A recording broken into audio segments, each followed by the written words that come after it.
முக்கிய செய்தி, சட்டமன்ற தேர்தலில் தாவேகா சார்பில் போட்டியிட விரும்புபவர்களுடன் இரண்டாம் கட்ட நேர்காணலானது தொடங்கியிருக்கிறது. கூடுதல் விவரங்களை எமது செய்தியாளர் குமார் வழங்கி கேட்கலாம். குமார், வணக்கம். கூடுதல் விவரங்கள்.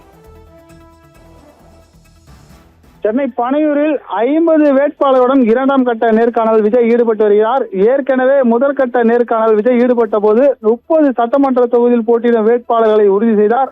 அதனைத் தொடர்ந்து சில தினங்களுக்கு முன்பாக புதுச்சேரியில் தமிழக வெற்றி கழகம் சார்பில் போட்டியிடும் அனைத்து சட்டமன்ற தொகுதிகளிலும் தமிழக வெற்றி கட்சியின் சார்பில் தமிழக வெற்றி கழகத்தின் முக்கிய நிர்வாகிகளான ஆனந்த், செங்கோட்டையன், ஆதவர்ஜுன போன்ற நபர்கள் தேர்வு செய்தனர். அதனைத் தொடர்ந்து இன்று இரண்டாம் கட்டமாக சேலம், ஈரோடு, கோயம்புத்தூர், தருமபுரி உள்ளிட்ட 50 சட்டமன்ற தொகுதியில் போட்டியிடும் வேட்பாளர்களை விஜய் நேர்காணலில் ஈடுபட்டு வருகிறார். இந்த நேர்காணல் முடிந்த பிறகு இன்றைய தினம் யார் யார் எந்த தொகுதியில் போட்டியிட உள்ளார் எனும் தகவலும் வெளியாகும். சென்னை கிழக்கு கடற்கரை சாலை பனையூரில் உள்ள தமிழக வெற்றி கழகத்தின் தலைமை அலுவலகத்தில் தருமபுரி, சேலம், ஈரோடு, கோயம்புத்தூர் உள்ளிட்ட 50 சட்டமன்ற தொகுதியில் தமிழக வெற்றி கழக சார்பில் போட்டியிடும் வேட்பாளர்களை விஜய் நேர்காணலில் ஈடுபட்டு வருகிறார். அதனைத் தொடர்ந்து மூன்றாம் கட்டம் நேர்காணல் தேதியும் அறிவிக்க உள்ளார். இன்றைய தினமே ஏற்கனவே 30 சட்டமன்ற தொகுதியில் வேட்பாளர் உறுதி செய்த நிலையில் இன்றைய தினம் 50 சட்டமன்ற தொகுதி வேட்பாளர் உறுதி செய்ய உள்ளார்.